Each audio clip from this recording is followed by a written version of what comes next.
Haleluya. Twongeye kubasuhuza mwebwe duhuye, mwebwe muri hano kugira ngo dusangire rino jambo ry'Imana. Imana ibahumugisha ko mubonye umwanya kugira ngo dusangire n'umutsima w'ubugingo, dusangire rino funguro ryera. Muri kumwe nanjye Emmanuel Minani. Reka dusenge. Turagushimye Uwiteka, tuguha icyubahiro ko wandikishije iby'urukundo rwawe. Turagushimiye ko uduhaye umwanya kugira ngo tubisangire. Ndakwinginze kugira ngo iri jambo ryawe rishinge imizi mu mitima yacu, kandi ukuboko kwawe kwiza kube kuri twe mu izina rya Yesu. Amen. Nongeye kuguha ikaze muri kino kiganiro, ubuzima buhinduwe n'ijambo ry'Imana. Turimo turavuga ku bintu bitatu biranga Imana. Twahereye ku cyambere kivuga ngo Imana ishobora byose. Tubona ko impamvu Imana ishobora byose ari uko ariyo yaremye byose kandi nayo mugenga wa byose. Imana ishoboye byose, ibyo tuzi n'ibyo tutazi, iboneka n'ibitaboneka, byose Imana irabishoboye. Nawe rero ibyawe uko byakomera kose, igihe byaba bimaze, imbaraga zaba zibiri inyuma, ingaruka byaba byarakugizeho n'amaboko yaba bisunika, ndagira nkubwire ko Imana ifiteho ubushobozi. Humura, Imana irabishoboye. Uyu munsi tugiye kuganira ku ngingo ya kabiri ivuga ngo Imana izi byose. Reka twifashishe ijambo ry'Imana riri muri Yesaya. Riri muri Yesaya igice cya 46 umurongo wa 10. Haravuze ngo mpera mu itangiriro nkavuga iherezo, mpera no mu bihe bya kera nkavuga ibitarakorwa, nkavuga nti imigambi yanjye izakomera kandi ibyo nzashaka byose nzabikora. Iyi ni umurongo utwereka ko Imana ishobora byose, ni umugenga w'ibihe, ibintu byose irabitegeka, kandi Imana ntabwo igira iteganyagihe, nta n'ubwo igira iteganyamigambi, ntabwo igira za action plan. Reka ahubwo Imana yo, ijambo riravuze ngo mpera mu itangiriro nkavuga iherezo, mpera no mu bihe bya kera nkavuga ibitarakorwa, nkavuga nti imigambi yanjye izakomera kandi ibyo nzashaka byose nzabikora. Rero ndi kukubwira ko Imana izi byose. Imana izi byose, izi uko ibihe biha ibindi, izi uko imyaka isimburana.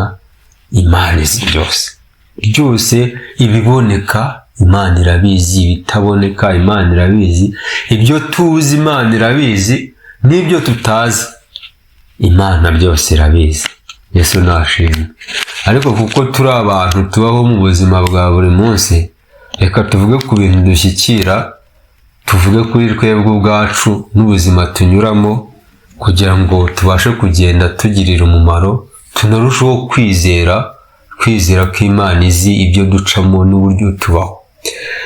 Reka nshaka kukubwira ko Imana yakumenye utarabaho. Imana yakumenye utarabaho. Hano muri Yeremiya igice cya 1 umurongo wa 5 haravuze ngo nakumenye ntarakurema mu nda ya nyoko, kandi nakwejeje utaravuka, ngushyiriraho kuba umuhanuzi uhanurira amahanga. Hano Imana yari ibwiye Yeremiya igiye kumutuma, iramubwira ngo nakumenye ntarakurema mu nda ya nyoko, kandi nakwejeje utaravuka. Ikintu nshaka kuvuga ni uko mbere y'uko tubaho muri iyi si twahozeho mu mugambi w'Imana, kandi ntabwo twahozeho turi ibitekerezo, ahubwo twahozeho yaratudizayininze, yari yaraturemye, yaramaze kudushyiraho mu bitekerezo. Hanyuma uku kubaho tugenda turi umugambi w'Imana wasohoye. Rero ndagira ngo nkubwire ngo mbere y'uko ubaho ugenda wahozeho uri mu bitekerezo by'Imana, wari uri mu mugambi w'Imana. Imana yari ikuzi, ntabwo wayitunguye, ntabwo uri impanuka, rwose uri umugambi w'Imana. Narindi kukubwira ko Imana yakumenye utari wabaho, kandi ijambo riravuze ngo ndakweza ngushyiraho kuba umuhanuzi uhanurira amahanga. Ndagira ngo nkubwire ngo Imana irashaka kukwereka intego yakuremeye, icyo yari ikwitezeho ikikurema. kwari ukugira ngo ube umuhanuzi uhanurira amahanga.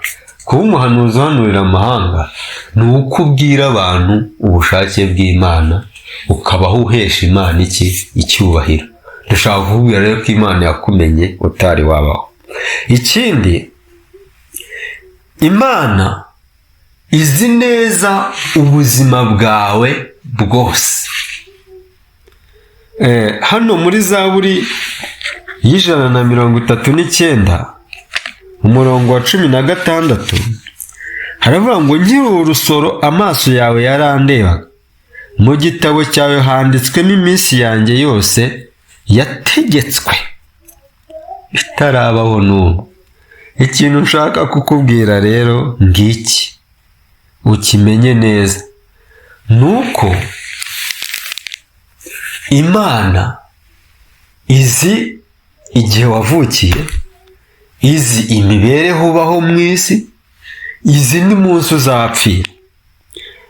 Kandi ndakubwira ko ejo hazaza hawe kuri wowe ntahahise h'Imana, kuko iminsi yawe uretse Imana kukumenya utarabaho, iminsi yawe yanditswe mu gitabo cy'Imana.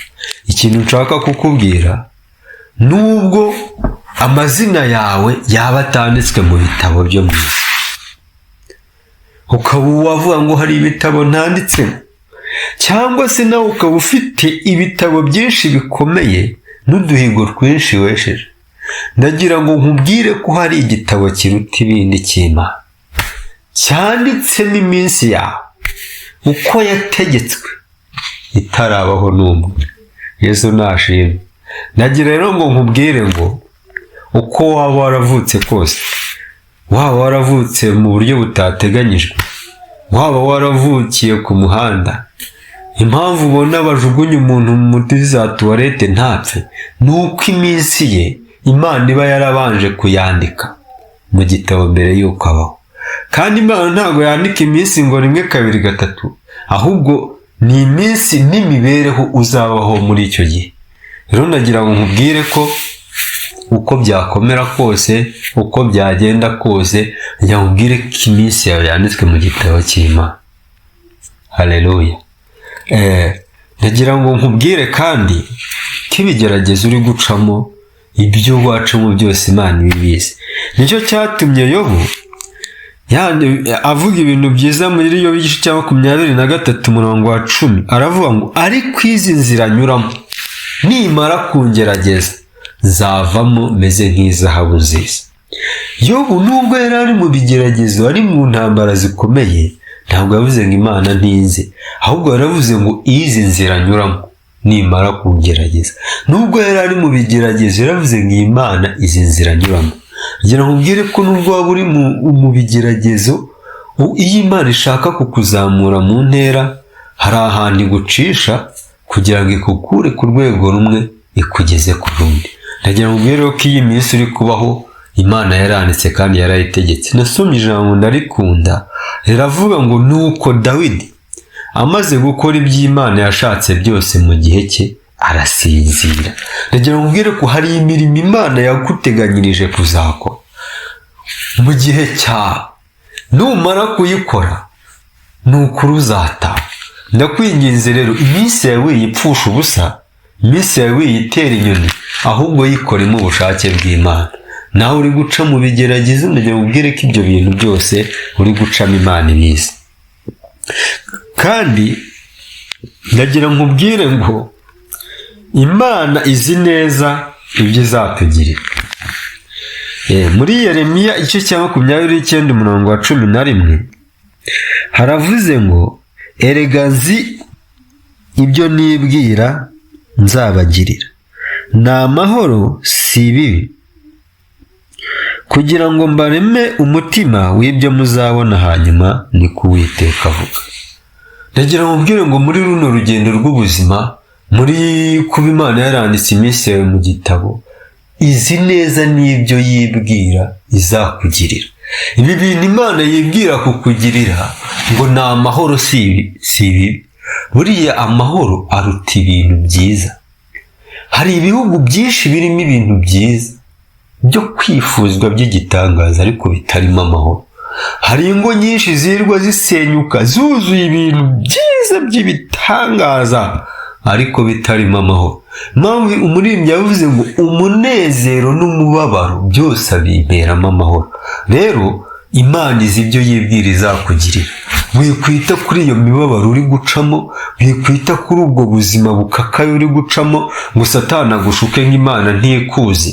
Hari igihe tuvuga ngo niba Imana ngo ntizi, ngo niba inazi ibyanjye ntabwo ibyitaho, ibyanjye irabyirengagiza, ariko ijambo rirambwiye ngo Imana izi ibyo yibwira izakugirira. Rino jambo Imana yaribwiye Abisiraheli bari kujyanwa mu bunyage, basize bene wabo ari intumbi zidafite gihamba, bagiye bafite ibikomere ku mitima no ku mibiri, badafite n'ibyiringiro by'ahazaza, n'imibanire yabo n'Imana icyo gihe ntiyari imeze neza. Ariko Imana ibwira Yeremiya ngo babwire ngo erega nzi ibyo nibwira nzabagire, ngo ni amahoro si ibi, ngo kugira ngo mbareme umutima w'ibyo bazabona hanyuma. Rero ndagira ngo ubwire ngo wowe ntabwo uzi ibyo wibwira, kandi niyo wabimenya we wakwivuga nabi, amateka yawe yakuvuga nabi, ariko Imana izi ibyo yibwira izakugirira, humura. Ikindi nshaka kukubwira ni uko Imana izi neza ibyo ukorera hano mu isi. Imana izi neza ibyo ukora. Iyo dusomye hano mu gitabo cy'Abaheburayo igice cya 4 umurongo wa 13 haravuze ngo nta cyaremwe kitagaragara imbere yayo, ahubwo byose bitwikuruwe nk'ibyambaye ubusa mu maso y'izatubaza ibyo twakoze. Nagira ngo nkubwire ngo Imana ikurema yaravuze ngo naguhaye ubwenge bwo kumenya icyiza n'ikibi. Irangira iravuga ngo dore ngushyize imbere inzira ebyiri, icyiza n'ikibi uhitemo. Irindi jambo rirambwira ngo nimwumva mukumvira muzarya ibyiza byo mu gihugu, nimwanga mukagoma inkota y'Uwiteka izabarya. Niko kanwa k'Uwiteka kavuze. Rero ndagira ngo mbwire ngo iyi Imana ikuremye ntabwo iba ishaka kuyubaha nk'irobo, iba ishaka kuyubaha ubihisemo. Niyo mpamvu rero ihisemo, ijambo riravuga ngo mu nzira yo gukiranuka harimo ubugingo, ngo nta kibi kibamo. Iyo uhisemo guca mu nzira yo gukiranuka ugenda ubona imigisha yo mu gakiza k'Imana. Ariko iyo uciye mu nzira y'ibibi ugenda nyine ujya mu byaha, ariko ntabwo ari byo Imana yaguteganyirije. Rero nagira ngo ubwire ko Imana ibintu ukora ibizi. Twebwe abantu waduhisha, itorero warihisha, yewe tukanakwita intwari yo kwizera. Dushobora guhora tugukomera amashyi mu isi, ukaririmba tugakoma amashyi, ukavuga tugakoma amashyi, ariko mu ijuru bifashe ku munwa. Rero icyo nshaka kuvuga, ijambo riravuze ngo nta cyaremwe kitagaragara imbere yayo, ahubwo byose bitwikuruwe nk'ibyambaye ubusa mu maso y'izatubaza ibyo twakoze. Rero nagira ngo nkubwire ko iminsi Imana yaguhaye irakuzi, izi ibyo uri kunyuramo, intambara uri gucamo irazizi, byose irabizi. Ariko icyo Imana ishaka ni uko ukora ibyo gukiranuka, kuko icyo Imana yakuremeye ni ukugira ngo uyiheshe icyubahiro. Rero nakubwiraga ngo Imana irakuzi, izi ibyo ukora, aho hantu uri niyo yahagushyize, muri ubwo buzima bwiza urimo niyo yabugushyizemo, muri ubwo buzima wumva butakunyuze nayo niyo yemeye kubucamo. Icyo ishaka rero ni uko uhakorera ibyo gukiranuka. Kandi ijambo riravuze ngo nta gihishwe amaso yayo, ngo ahubwo byose bitwikuruwe nk'ibyambaye ubusa mu maso y'izatubaza ibyo twakoze. Rero Imana iguha umugisha. Nagira ngo ubwire ko Imana ikuzi pe, irakuzi uko byagenda kose, izo ntambara ucamo irazizi kandi zizashira. Imana ibibizi, ntabwo ibibizi nk'indorerezi, ahubwo ibibizi nk'iyabiteguye, kandi ibizi n'iki izabikoraho. Kandi ndagira ngo nkubwire ko uyu Yesu tuvuga, Yesu niwe bwenge.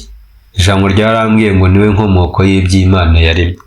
Yesu azi byose, niyo mpamvu tuvuga ngo niba ushaka ko Yesu akumenyera ibyaha, mwakire nk'umwami n'umukiza w'ubugingo bwawe, noneho akumenyere n'ibyawe byose.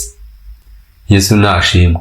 akumenyere n'ibyawe byose, ibintu byose abikurikirane. Yesu niwe bwenge ku rwego rw'uko umuntu umwakiye ahinduka umunyabwenge hano mu isi no mu ijuru. Niyo mpamvu muri Yobu 28:28 aravuga ngo nuko ibwira umuntu iti dore kubaha Uwiteka nibwo bwenge, kandi kuva mu byaha niko kujijuka. Rero nagira ngo nkubwire ngo fata umwanzuro mwiza, uze wakire Yesu nk'umwami n'umukiza, nawe ube umunyabwenge, kuko abantu badafite Yesu ni injiji, bari mu buzima bw'ububata, ariko iyo wakiriye Yesu akugirira neza. Rero naguhumuriza nkubwira ngo Imana irakuzi, Imana izi ibyo ucamo, Imana niyizi ejo hazaza hawe, kandi ni ukuri Imana iyo yemereye murajyana. Imana niyizi aho ikujyana, kandi izakujyana, izakugezayo. Yesu nashimwe. Nakubwiraga rero ko Imana izi byose, Imana izi byose, na biriya ubona byaburiwe umuti n'urukingo byabuze ibisubizo, Imana irabizi. Reka dusenge. Rero ndagira ngo nkubwire wowe washidikanyaga, wari uri mu gikombe cy'ishidikanyamana, uvuga ngo Imana yarantaye, ngo ubu buzima bukakaye gutya Imana ntibuzi. Imana irabuzi. Humura, Imana irabuzi. Reka dusengane. Mana nziza, Mana ishobora byose, turagushimiye ko utuzi. Ndagushimiye ko uyu mugaragu wawe wamumenye mbere y'uko abandi bantu bose bamumenye. Ndakwinginze rero, uyu mugaragu wawe utarakumenya umwihishurire, ni ukuri nawe akumenye, umwandike mu gitabo cy'ubugingo, kuko nubwo iminsi hari igitabo yanditsemo, ariko urashaka no kumwandika mu gitabo kindi cy'ubugingo. Ndakwinginze rero, n'uyu wakumenye umuhe imbaraga, ye gukangwa n'ibigeragezo ngo agire ngo ntago muzi. Ndakwinginze rero gumana natwe, kandi udufashe iminsi yacu ntizapfa ubusa. Urakoze kubyumvishe mu izina rya Yesu. Amen. Imana ibahe umugisha.